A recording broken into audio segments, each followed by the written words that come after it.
Hi friends, ಎಲ್ಲರಿಗೂ ನಮಸ್ತೆ. Welcome back to my YouTube channel. ಇವತ್ತಿನ ರೆಸಿಪಿ ಬಂದು ಎಲ್ಲರಿಗೂ ಇಷ್ಟ ಆಗುವಂಥ ವೆಜ್ ಮೋಮೋಸ್ ಮತ್ತು ರೆಡ್ ಚಟ್ನಿ ಮಾಡೋದು ಹೇಗೆ ಮತ್ತು ಅದಕ್ಕೆ ಇಂಗ್ರೀಡಿಯೆಂಟ್ಸ್ ಏನೇನು ಬೇಕು ಅಂತ ನೋಡೋಣ ಬನ್ನಿ. 1 ಕಪ್ ಕ್ಯಾಪ್ಸಿಕಮ್ ಕಟ್ ಮಾಡಿಟ್ಕೊಂಡಿದ್ದೀನಿ, 1 ಕಪ್ ಈರುಳ್ಳಿ ಕಟ್ ಮಾಡಿಟ್ಕೊಂಡಿದ್ದೀನಿ, ಒಂದು ಸ್ವಲ್ಪ ಕೊತ್ತಂಬರಿ, ಒಂದೇ ಒಂದು ಕ್ಯಾರೆಟು ತುರಿದಿಟ್ಕೊಂಡಿದ್ದೀನಿ, 1 ಕಪ್ ಆಗೋಷ್ಟು ಎಲೆಕೋಸನ್ನ ತುರಿದಿಟ್ಕೊಂಡಿದ್ದೀನಿ.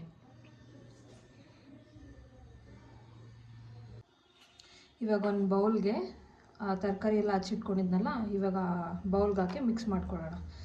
ನಾನು ಆ ತರಕಾರಿ ಎಲ್ಲ ಒಂದು ಕಾಟನ್ ಬಟ್ಟೆಗೆ ಹಾಕಿ ಚೆನ್ನಾಗಿ ಇಟ್ಕೊಂಡಿದ್ದೆ, ನೀರಿನ ಅಂಶ ಎಲ್ಲ ತೆಗಿಯೋದಕ್ಕೆ. ಆ ನೀರಿನ ಅಂಶ ಎಲ್ಲ ಇದ್ದರೆ ಮೋಮೋಸ್ ಚೆನ್ನಾಗಿ ಬರೋಲ್ಲ, ಎಲ್ಲ ಹಿಟ್ಟಿಗೆಲ್ಲ ಮೆತ್ಕೊಂಡ್ಬಿಡುತ್ತೆ. ಹಾಗಾಗಿ ಆ ನೀರಿನ ಅಂಶ ಎಲ್ಲ ಒಂದು ಕಾಟನ್ ಬಟ್ಟೆಗೆ ಹಾಕಿ ತಕ್ಕೊಳ್ಳಿ. ನೋಡಿ, ಆ ನೀರಿನ ಅಂಶ ಎಲ್ಲ ಬಿಟ್ಟ ಮೇಲೆ ಎಷ್ಟು ಉದ್ರಾಗಿದೆ. ಇವಾಗ ಒಂದು ಅರ್ಧ ಸ್ಪೂನು ಶುಂಠಿ ಬೆಳ್ಳುಳ್ಳಿ ಪೇಸ್ಟ್ ಹಾಕೋಣ. ಶುಂಠಿ ಬೆಳ್ಳುಳ್ಳಿ ಪೇಸ್ಟ್ ಬೇಡ ಅಂದರೆ ಸ್ಕಿಪ್ ಮಾಡ್ಕೊಳ್ಳಿ. ಒಂದು ಅರ್ಧ ಸ್ಪೂನು ಮೆಣಸು ಪುಡಿ. ಇವಾಗ ರುಚಿಗೆ ತಕ್ಕಷ್ಟು ಉಪ್ಪನ್ನ ನೀವು ಯಾವಾಗ ಇವಾಗ ರೆಡಿ ಇದೆ, ಮೋಮೋಸ್ ಮಾಡೋಕ್ಕೆ ರೆಡಿ ಇದೆ ಅಂದಾಗ ಮಿಕ್ಸ್ ಮಾಡ್ಕೊಳ್ಳಿ, ಇಲ್ಲಾಂದರೆ ಸಾಲ್ಟ್ ಎಲ್ಲ ನೀರು ಬಿಟ್ಕೊಂಡ್ಬಿಡುತ್ತೆ. ಅದಕ್ಕೆ ಒಂದು ಸ್ವಲ್ಪ ಗೋಧಿ ಹಿಟ್ಟು ಕಲಿಸ್ಕೊಂಡಿದ್ದೀನಿ, ಒಂದು ಸ್ವಲ್ಪ ಮೈದಾ ಹಿಟ್ಟು ಕಲಿಸ್ಕೊಂಡಿದ್ದೀನಿ. ಎರಡೂ ಟ್ರೈ ಮಾಡಿ ನೋಡೋಣ ಮೋಮೋಸ್ ಹೇಗೆ ಬರುತ್ತೆ ಅಂತ. ಎರಡೂ ಸ್ವಲ್ಪ ಕಲಿಸಿಟ್ಕೊಂಡಿದ್ದೀನಿ. ಸ್ಟಫಿಂಗಿಗೆಲ್ಲ ರೆಡಿ ಆಯಿತು. ಇವಾಗ ಹಿಟ್ಟನ್ನ ಲಟ್ಟಿಸ್ಕೊಳ್ಳೋಣ ಬನ್ನಿ. ನಾನು ಒಂದು 4 ಗೋಧಿ ಹಿಟ್ಟನ್ನ ಉಂಡೆನೂ ಮಾಡ್ಕೊಂಡಿದ್ದೀನಿ ಮತ್ತು ಮೈದಾ ಹಿಟ್ಟನ್ನು ಮಾಡ್ಕೊಂಡಿದ್ದೀನಿ. ಎರಡೂ ಟ್ರೈ ಮಾಡಿ ನೋಡೋಣ ಬನ್ನಿ. ಮಾಮೂಲಿ ಇವಾಗ ಪೂರಿಗೆಲ್ಲ ಹೆಂಗೆ ನೀವು ಚಿಕ್ಕದಾಗಿ ಉಂಡೆ ಮಾಡ್ಕೋತೀರಾ, ಅದ್ರ ಥರನೇ ಮಾಡ್ಕೊಳ್ಳಿ.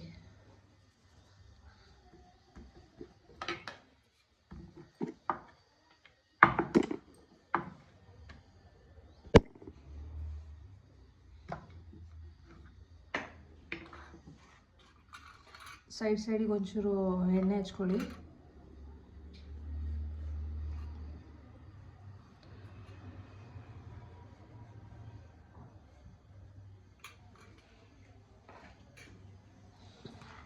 ಸ್ಟಫಿಂಗಿಗೆ ಒಂದೇ ಒಂದು ಸ್ಪೂನ್ ಹಾಕ್ತಿದ್ದೀನಿ.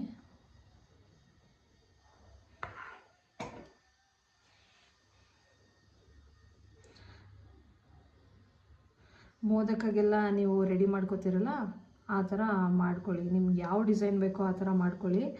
ಅಕಸ್ಮಾತ್ ಇದು ನಿಮಗೆ ಗೊತ್ತಾಗಲಿಲ್ಲ, ಬರಲಿಲ್ಲ ಅಂದರೆ ಕಜ್ಜಿಕಾಯಿ ಪ್ರೆಸ್ಸಿಂಗ್ ಇರುತ್ತಲ್ಲ, ಅದರಲ್ಲಿ ಮಾಡ್ಕೊಳ್ಳಿ.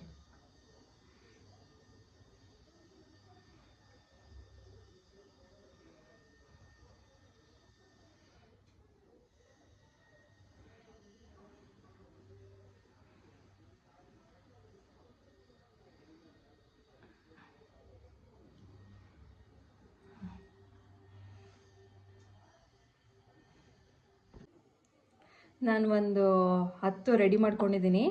ಒಂದೆರಡು ಕಜ್ಜಿಕಾಯಿ ಮಾಡೋದ್ರಲ್ಲೂ ಮಾಡ್ಕೊಂಡಿದ್ದೀನಿ. ಹೇಗೆ ಬರುತ್ತೆ ಅಂತ ನೋಡೋಣ. ನೋಡಿ ಎಷ್ಟು ಚೆನ್ನಾಗಿದೆ ಅಲ್ಲ. ಇವಾಗ ಇದನ್ನು ಇಡ್ಲಿ ಪಾತ್ರೆಯಲ್ಲಿ ಬೇಯೋಕ್ಕಿಡ್ತೀನಿ. ಇಡ್ಲಿ ಪಾತ್ರೆ ಆಗಲೇ ನೀರು ಕಾಯಕ್ಕಿಟ್ಟಿದ್ದೀನಿ. ಇಡ್ಲಿ ತಟ್ಟೆಗೆಲ್ಲ ಎಣ್ಣೆ ಹಚ್ಚಿಟ್ಟಿದ್ದೀನಿ. ಇವಾಗ ಇದರಲ್ಲಿ ಒಂದು 10 ನಿಮಿಷ ಬೇಯಿಸೋಕ್ಕಿಡೋಣ.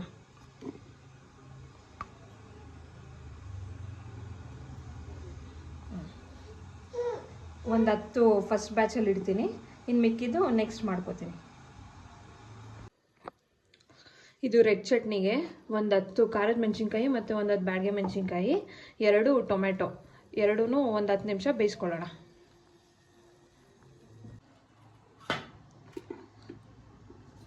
ಇದು ಒಂದು 10 ನಿಮಿಷ ಬೇಯಿಸ್ಕೊಂಡಿದ್ದೀನಿ. ಟೊಮೆಟೊ ಸಿಪ್ಪೆ ಎಲ್ಲ ಸಪ್ರೇಟ್ ಮಾಡ್ಕೊಳ್ಳಿ.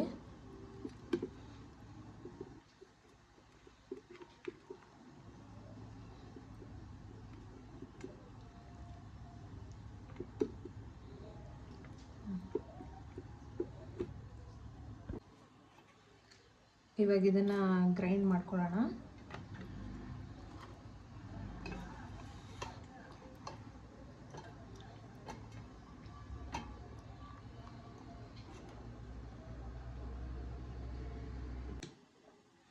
ಇವಾಗ ಇದು ಗ್ರೈಂಡ್ ಆಯಿತು. ನೋಡಿ ಚಟ್ನಿ ಎಷ್ಟು ಕಲರ್ಫುಲ್ಲಾಗಿದೆ. ಬ್ಯಾಡಗೆ ಮೆಣಸಿನ್ಕಾಯಿ ಹಾಕಿದ್ರೆ ಈ ಕಲರ್ ಬರುತ್ತೆ.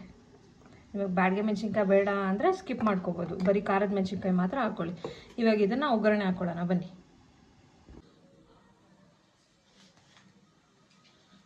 ಒಂದು ಫ್ರೈ ಪ್ಯಾನ್ಗೆ ಒಂದು ಸ್ವಲ್ಪ ಎಣ್ಣೆ ಹಾಕ್ಕೊಳ್ಳಿ.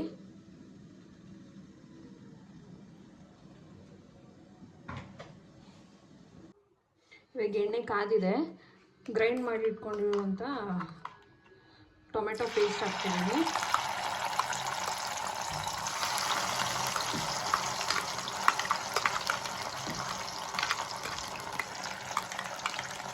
ಅದೇ ಜಾರ್ಗೆ ಒಂದು 1/4 ಕಪ್ ಆಗೋಷ್ಟು ನೀರು ಮಿಕ್ಸ್ ಮಾಡಿಕೊಂಡು ಇದಕ್ಕೆ ಹಾಕಿ.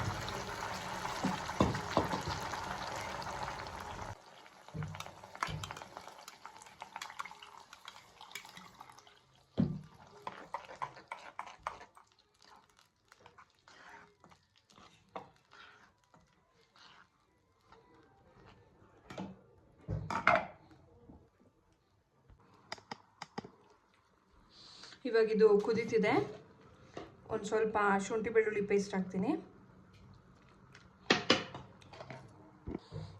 ರುಚಿಗೆ ತಕ್ಕಷ್ಟು ಉಪ್ಪು,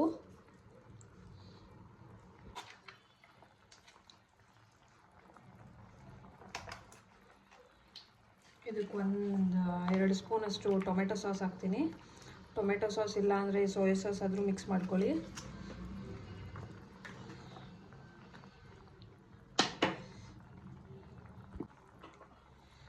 ಒಂದು ಅರ್ಧ ನಿಂಬೆಹಣ್ಣು ಹಾಕೋತಿದ್ದೀನಿ.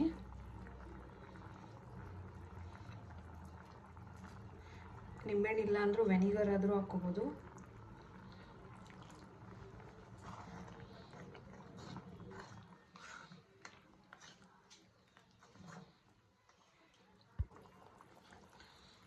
ಇದೊಂದು 5 ನಿಮಿಷ ಕುದೀಲಿ.